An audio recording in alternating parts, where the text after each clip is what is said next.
Como fazer a implementação das boas práticas? Qual passo a passo eu devo seguir? Se você também tem essa dúvida, vem comigo que eu vou te ensinar. Eu sou Carol, nutricionista, seja muito bem-vindo ao Domínio as Boas Práticas. Vamos lá? O cronograma de implementação das boas práticas eu separo ele por semanas, porque usualmente quando eu faço a consultoria de implementação das boas práticas, elaboração de manual, eu faço a visita semanal, uma vez por semana. Por que dessa frequência?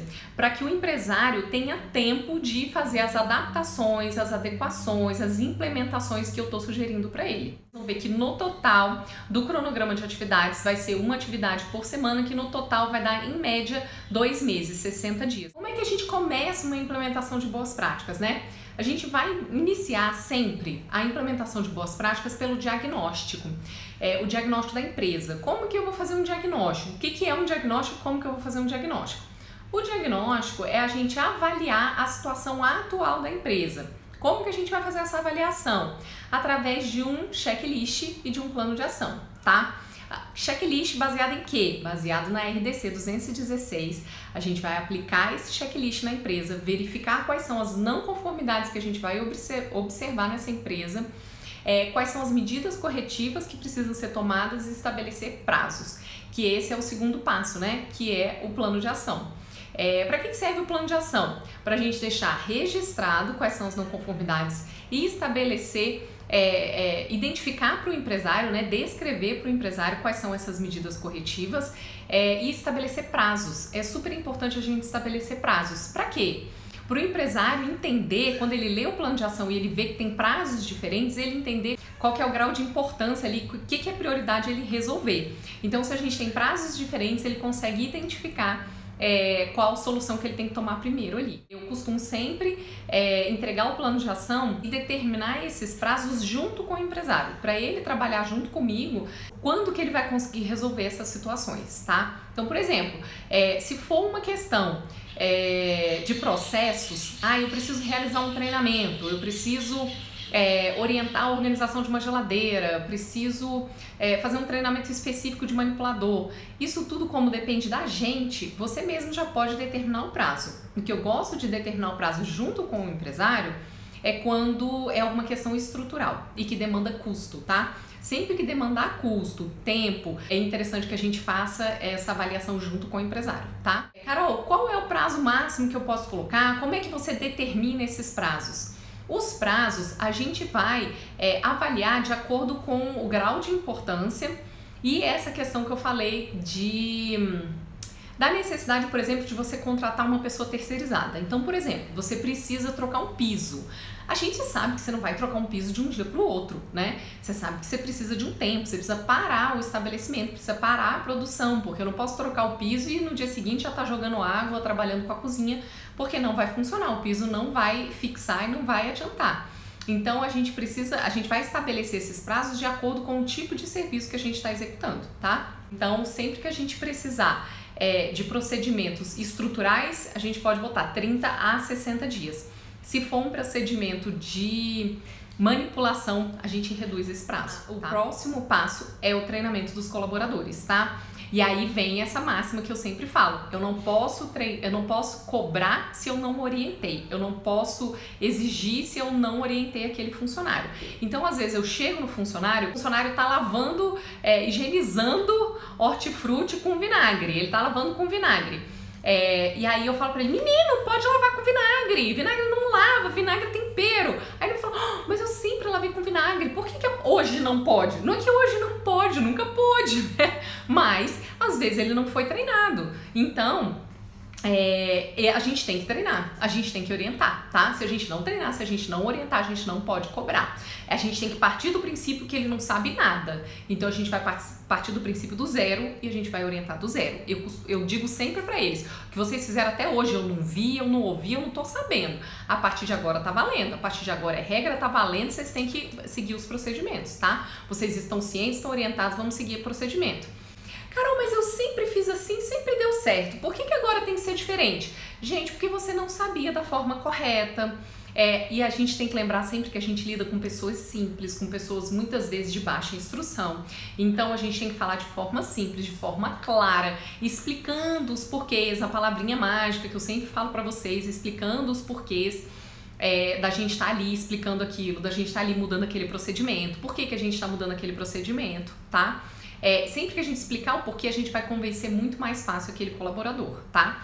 A gente vai falar para eles que o que você fez até hoje, você não sabia. E aí eu tô trazendo para você uma informação nova, é pro seu crescimento, é pro seu bem, é pro crescimento de toda a equipe. Então a gente vai explicar dessa forma para ele, tá? O óbvio tem que ser dito nos treinamentos, tá, gente? Dizer que tem que lavar a mão depois de ir ao banheiro, dizer que não pode lavar a salada com vinagre, dizer que ele tem que lavar a mão, não é nem lavar a mão depois de banheiro, dizer que ele tem que lavar a mão.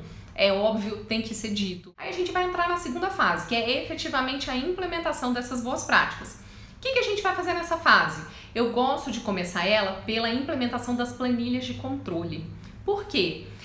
As planilhas de controle, elas fogem muito da zona de conforto do nosso funcionário. O nosso funcionário não está acostumado a fazer planilhas de controle. Aí ele vai começar a fazer uma planilha de controle. Mais uma vez, às vezes ele tem baixa escolaridade, ele não entende direito aquela planilha, por mais simples que você faça, por mais que você explique, muitas vezes ele não entende.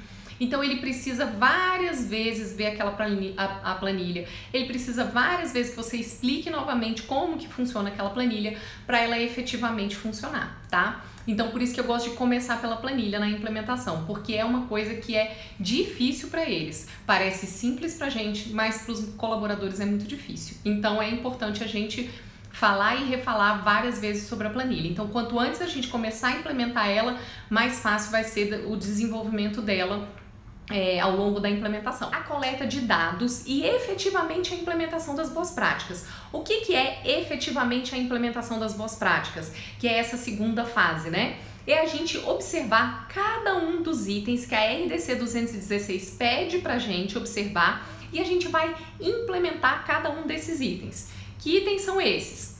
Edificações, instalações, móveis e utensílios.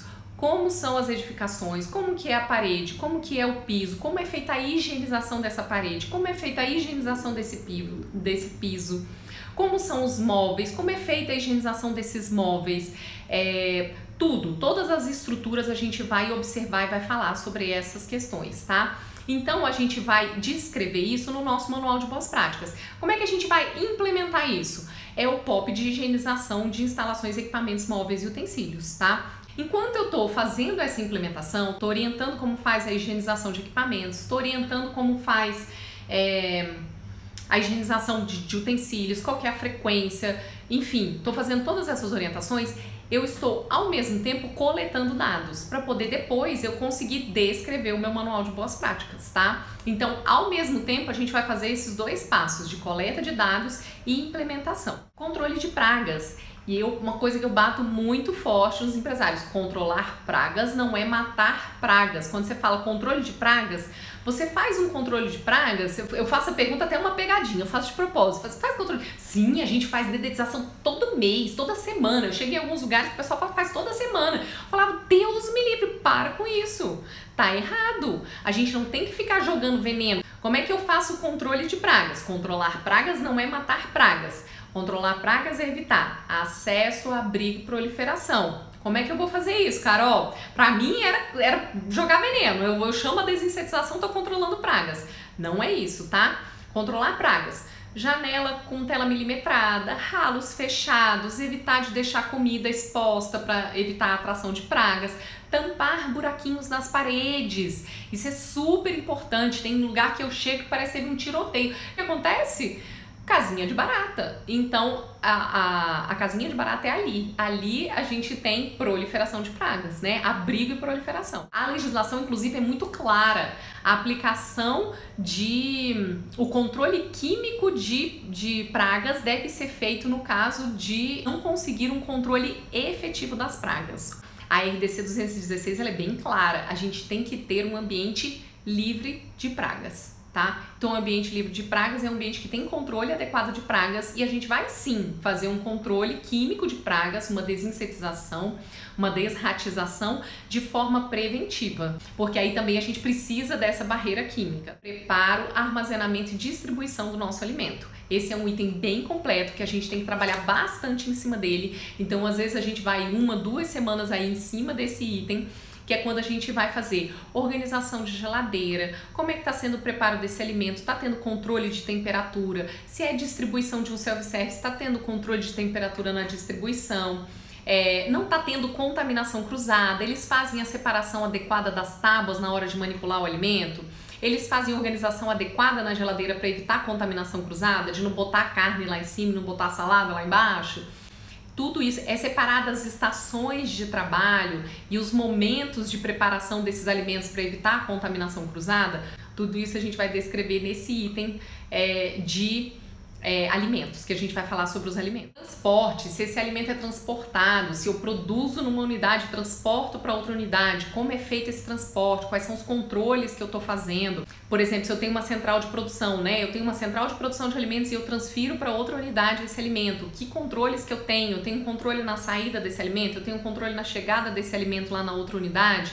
Ele é transportado como? Em carro refrigerado? É transportado em caixas isotérmicas, como é feito o transporte desse alimento. Então, tudo isso a gente vai descrever nessa parte. Como é que a gente vai finalizar e fazer a entrega do nosso manual? Como é que a gente vai finalizar a implementação desse manual?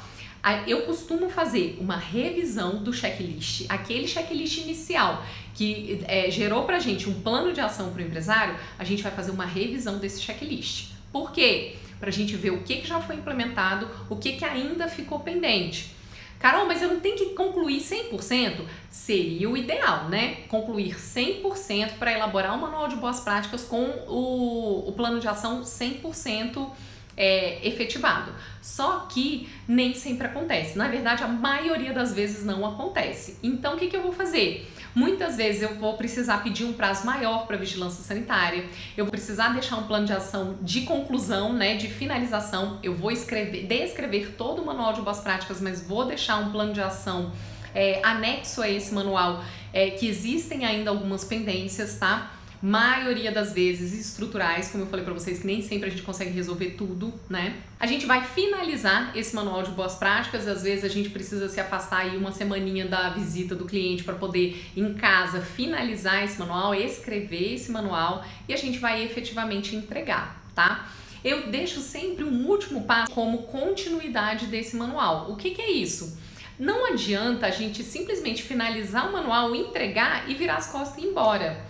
Aquele investimento, aquele dinheiro que o empresário gastou para desenvolver, para pagar a sua consultoria, para desenvolver aquele trabalho, ele vai ser jogado no lixo se a gente não der continuidade, tá? Então é super importante a gente oferecer para o nosso empresário, oferecer para o nosso cliente a continuidade da implementação das boas práticas, que eu normalmente chamo de manutenção das boas práticas, tá? O que é isso? Eu finalizei a elaboração, finalizei a implementação do manual de boas práticas, agora eu vou fazer uma continuidade dessa implementação.